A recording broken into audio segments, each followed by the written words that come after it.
the heartland of America. Rolling hills stretch as far as the eye can see, dotted with fields of golden corn and neat rows of soybeans. Here, the air is crisp, the sky impossibly wide, and the horizon seems to promise nothing but peace. Quaint towns nestle quietly among the hills, their church steeples rising above the trees, a symbol of faith and community. This is the Midwest, where life is simple and the days are measured by the changing of the seasons. St. Genevieve, Missouri, was one such place. Founded centuries ago along the banks of the Mississippi River, it's a town steeped in history and tradition. Generations of families have called it home, their roots running deep into the fertile soil. The streets are lined with historic buildings, each one with its own story to tell. On any given day, you might see children riding their bikes down Main Street, or hear the distant sound of a church bell marking the hour. In St. Genevieve, life moved at a slower pace.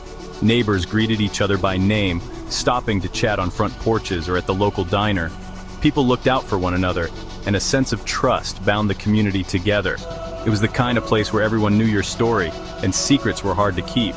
The rhythm of daily life was gentle, predictable, and safe, or so it seemed. But beneath this peaceful facade, something was brewing. Ominous clouds sometimes gathered over the town, both literally and figuratively.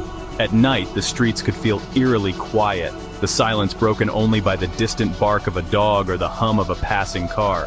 There were whispers, rumors that not everything was as perfect as it appeared. And then, one winter, those whispers turned into a scream.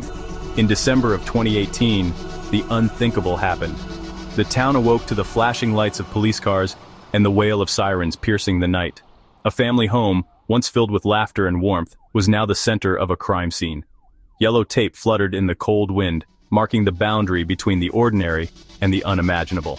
A murder had shattered the peace, leaving a family and an entire community torn apart. As investigators combed through evidence and neighbors watched in disbelief, one chilling question echoed through the town. Why? How could such a tragedy strike here, in a place where everyone thought they were safe? The search for answers would test the bonds of the community and reveal secrets that some had hoped would stay buried forever. Armantrout, a man known for his friendly demeanor and love for his community, was dead, shot and killed in his own home. The date, December 14th, 2018. The suspect, his estranged wife, Susan. The news spread like wildfire through the quiet streets of St. Genevieve. Disbelief and shock gripped the community. How could this happen here, in their peaceful town? Susan J. Skaggs, also known as Susan J. Armantrout, didn't deny the crime. She confessed, admitted to shooting Aaron after what she described as a verbal argument. But her actions after the murder painted a chilling picture. Susan placed Aaron's body in the trunk of his BMW. She then drove his car to a storage unit in Potosi, a neighboring town, attempting to conceal her crime. The investigation soon revealed a web of complicity. Susan's son, Anthony L. Skaggs, was brought into the fold. He admitted to helping his mother move Aaron's body. His involvement raised more questions than answers. Anthony would later plead guilty to tampering with physical evidence, his sentence 254 days, the time he had already served, but the exact nature of his involvement remained shrouded in mystery. The case took another turn with the arrest of Angel Marie Center. A friend of Susan's, Angel was also implicated in the aftermath of the murder. Initial reports charged her with abandonment of a corpse and tampering with evidence. However, Angel's legal journey took a perplexing turn. Later reports omitted any mention of her involvement or charges. The discrepancy remained unexplained, casting a shadow of doubt over the entire narrative. As the investigation unfolded, a disturbing detail emerged. Just days before the murder, Aaron had contacted the police. He reported receiving death threats from Susan. Fearful yet hesitant to formally accuse his estranged wife, he declined to file a complaint. Did Aaron's plea for help fall on deaf ears? Could his murder have been prevented? The unanswered questions added another layer of tragedy to the already heart-wrenching case. The weight of the law is a force that shapes destinies, and in this case it pressed down with unyielding gravity. The courthouse, silent and imposing, stood as a symbol of society's demand for accountability. Every pillar, every echoing footstep in its halls, seemed to carry the burden of what was about to unfold. For those who entered its doors, the promise of justice was both a hope and a threat.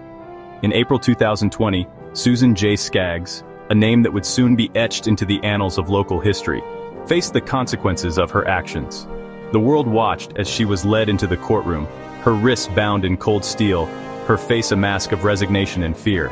The air was thick with anticipation, as reporters jostled for position and onlookers whispered about the events that had brought her here. For Susan, every step toward the defendant's table was a step further from the life she once knew. When the moment of truth arrived, Susan stood before the judge and the assembled court. Her voice, barely above a whisper, carried the weight of her admission. She pleaded guilty to first-degree murder. The courtroom fell silent, the gravity of her words settling over everyone present. It was a confession that brought a measure of closure to some, but for others, it only deepened the wounds left by her crime. The judge listened intently, his face betraying no emotion, as the legal process moved inexorably forward.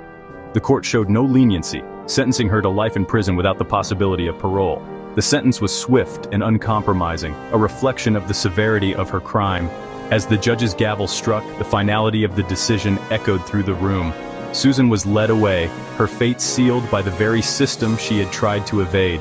For the families involved, the sentence brought a complex mix of relief and sorrow. Relief that justice had been served, but sorrow for the lives forever changed. Yet, not all questions were answered. Charges of armed criminal action and abandonment of a corpse, initially brought against Susan, were mysteriously dropped as part of a plea deal. Legal documents were quietly shuffled, and behind closed doors, attorneys negotiated the terms that would shape Susan's future. The plea agreement, while ensuring a life sentence, left some wondering if the full truth had ever come to light. Why were these serious charges dismissed? What evidence or circumstances led to this decision? The answers remained locked away in confidential files and whispered conversations. The reasons behind this decision remained unclear, fueling speculation and unease both inside and outside the courthouse. Journalists scrambled to uncover the story behind the plea deal, while community members debated whether justice had truly been served. In the end, the case of Susan J. Skaggs left a lingering sense of ambiguity, a reminder that in the pursuit of justice, not every question finds an answer, and not every outcome brings peace. The court's decision to drop additional charges against Susan raised eyebrows and ignited debate. Some argued it was a necessary compromise to secure a murder conviction. Others saw it as a miscarriage of justice. Why were the charges dropped? What evidence, if any, was left unexamined? The lack of transparency only deepened the mystery surrounding the case. Years have passed, but the chilling case of Armantrout continues to cast a long, unshakable shadow over St. Genevieve. For many residents, the memory of that fateful day is as vivid as ever, woven into the fabric of daily life. The town, once known for its close-knit community and quiet charm, now finds itself defined by a tragedy that refuses to fade. Every street corner, every familiar storefront seems to hold echoes of the past, reminders of a life interrupted and a mystery unresolved. The pain of loss lingers in the air, a silent companion to those who remember Aaron and the innocence that was stolen from their midst. The peaceful town, once bustling with laughter and neighborly greetings, is forever marked by the tragedy. The rhythm of daily life has changed. There's a quiet hesitance in the way people move, a subtle wariness in their eyes. Questions linger, unanswered, hanging over the community, like the ever-present clouds. Families gather at kitchen tables, sharing stories and theories, searching for meaning in the senseless. Children who once played freely are now watched more closely, their parents' fears never far from the surface. The sense of safety that once defined St. Genevieve has been replaced by a collective uncertainty, a wound that refuses to heal. Whispers of what-ifs and could it have been prevented echo through the streets, carried on the wind from porch to porch. Neighbors exchange glances, wondering if they missed a sign, if there was something more they could have done. The local diner, once a hub of cheerful conversation, now hosts hushed discussions and lingering stares. Rumors swirl, theories multiply, and the truth seems to slip further away with each passing year. The community's collective conscience is heavy with regret and uncertainty, as everyone searches for closure that never comes. The murder of Aaron Armantrout serves as a stark reminder that darkness can lurk even in the most idyllic of places. St. Genevieve, with its tree-lined streets and historic charm, is no longer just a postcard-perfect town. It is a place forever changed by tragedy. The community gathers for vigils and memorials, lighting candles and sharing memories, determined not to let Aaron's story be forgotten. Yet beneath the surface, fear and suspicion linger. The knowledge that such horror could strike so close to home has left an indelible mark, a reminder that no place is truly immune to the shadows that sometimes creep in unnoticed. And sometimes the search for truth leaves behind more questions than answers. The investigation, despite the best efforts of law enforcement and the community, has yet to bring closure. Each new lead brings a glimmer of hope, only to fade into disappointment. For the people of St. Genevieve, the pain of not knowing is a burden they carry together. As the years go by, the town continues to grapple with its unanswered questions, holding on to hope that one day, the truth will finally come to light. Although Susan has never had an easy life, according to her charging document, she shot her husband Aaron in the face, put his body in the trunk of his BMW, and drove it to a storage locker in Potosi, where later they had found him. She also tried to clean up the room where she shot Aaron by using bleach and other cleaning products.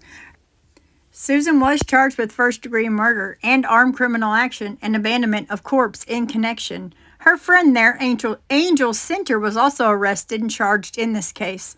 On Wednesday, the sheriff's office announced a charge of tampering with evidence in addition to the charge of abandonment of a corpse. Her bond was raised from $10,000 to $25,000. Good afternoon, everyone. A third person is in custody today in connection to the death of a St. Genevieve County man. Authorities say Anthony Skaggs, the stepson of Aaron Armantrout, is charged with abandonment of a corpse. Angel Marie Center is also in custody on the same charge.